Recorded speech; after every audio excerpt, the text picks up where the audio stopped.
Hey, what's up, y'all? I asked you for questions for my Ask Me Anything, and these are the questions that you wanted me to answer. How did I become the Pandemic Playboy? I don't know. How did I become the Pandemic Playboy? During quarantine, there were all these women and men both who were so alone and lonely. And then they just started sending me long, drunken messages. I just kept getting all these messages and messages and messages. And then people wanted pictures. And I was like, well, I'll give you some pictures. So I started making some pictures and then sending them to people that were alone and lonely. And the next thing I know, I'm the Pandemic Playboy. I don't know. Why are you so adorable? You mean like this? Manscaped. Yes. We live in the future. What's my favorite swear word? Fuck. Here's why. So I've always said, if you can do it, or if you do it, then you can say it. So if you fuck, you should be able to say fuck. Next question. Have you ever been tempted to join a new age cult? I have never been tempted to join any cult. However, my friend Jessica, she goes, Doug, it's really a good thing that you're benevolent and not malevolent, because you would be a really good cult leader. In a silly mood, I thought I would look up and see if I can buy the URL for Church of Doug, but it's gone. And I was like, well, Church of Doug is gone, so I'm not going to start any cults this year. What is the dating scene like these days? I'll tell you what the dating scene is like these days. I went on the dating apps, and within 24 hours, I had 500 people that were trying to date me. I was just very flattered. At the beginning of 2023, in the first 2 months, I went on dates with 18 people. 18 people. What I found is that the dating scene is like it always has. You go on a date, and then you get to meet them, you get to know who they are, and then you decide whatever. For me, what I'm saying is it's a bell curve. There are some great people, and then some people that you're cool with, and then there's some assholes. And I've gone on dates with two assholes out of 18. It's a pretty good high percentage of good people. I would say the people in here that were fine, but I didn't want to keep dating them, is mostly just because we weren't compatible, or there wasn't chemistry. It wasn't that they were awful, or it wasn't that I was awful. As of this video, I am on in the dating scene. I don't want to get any more specifics than that.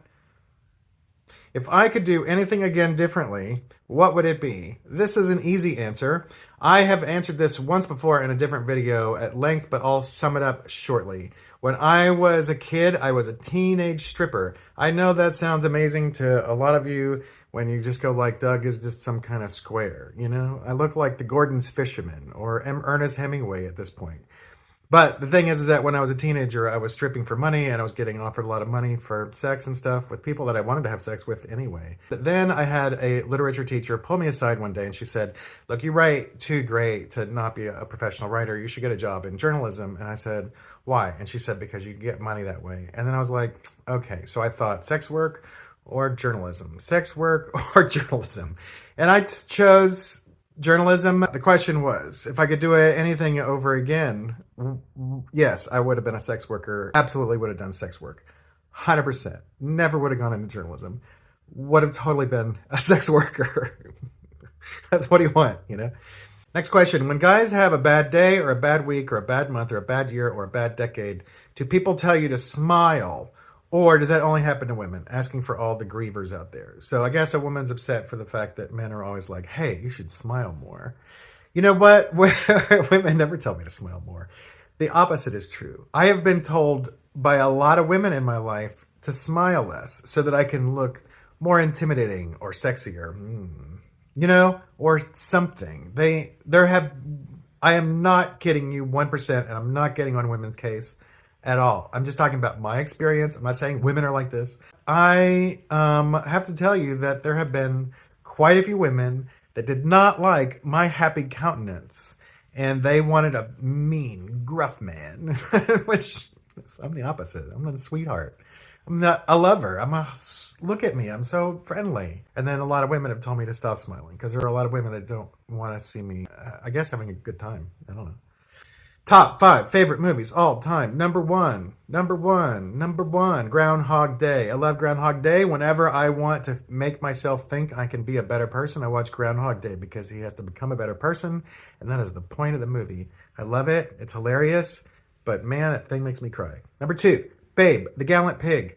Saw it in the theater. At the end of the movie, I stood up, I looked at everybody who was applauding, and I said, was that not the best damn pig movie you ever saw? And everybody was like, yeah.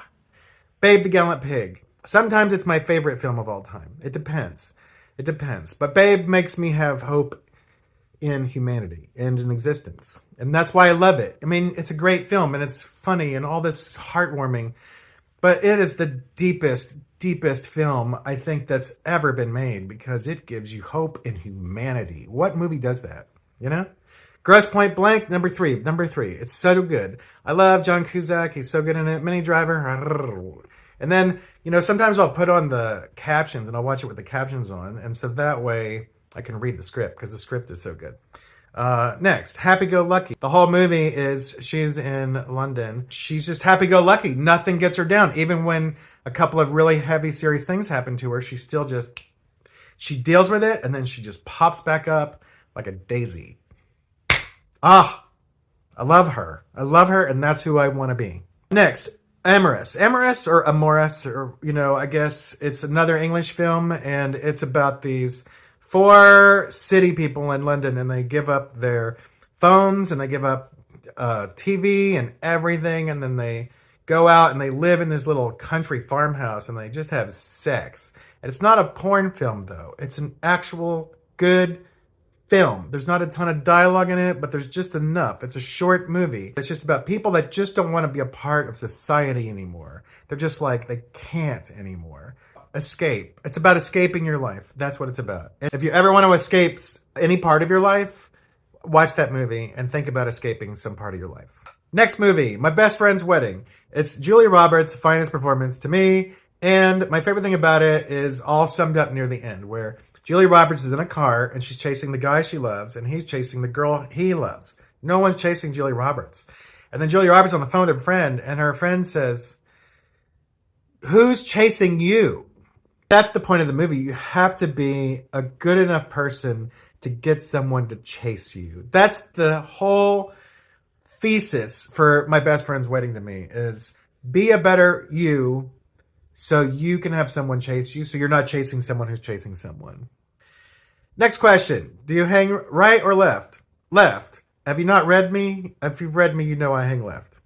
What is the one and only food or dish you're okay eating for the rest of your life? That would be cheese dip with chips. And I hate saying that because I am like 95% vegan except for cheese dip and a little bit of cheese. It's my birthday meal. And anybody that doesn't know that it's my birthday meal doesn't know me at all.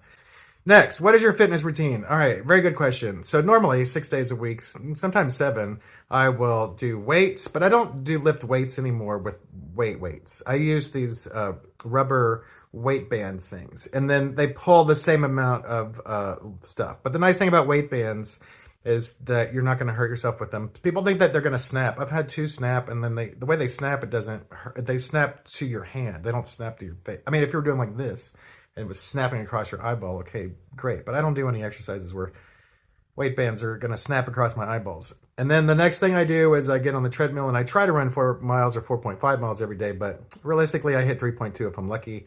Or I'll go on a walk around the neighborhood, or I'll jog or something like that. But my dermatologist was like, you got to stop running because someday that's going to catch up to you, even though he was like, you'll never get skin cancer because you just don't have the skin for skin cancer.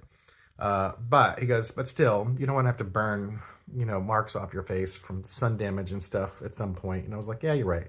So instead of putting on lotion, which I hate, I'll wear this big hat. It's a hat that people wear when they do like gardening. It's like really big, and I'll be running in it, and people are like, look at that guy. Honestly, people look at me and they smile, the drivers, because they can't believe how big my hat is. But you know what? It stops the sun from, I love the sun, but it stops the sun from destroying my face. Oh, and then sometimes I do yoga. I've been doing yoga for 20-something years. And sometimes I do pull-ups, but I haven't done those in probably 4 months. So that's not fair to say that I do those anymore. And I walk a lot.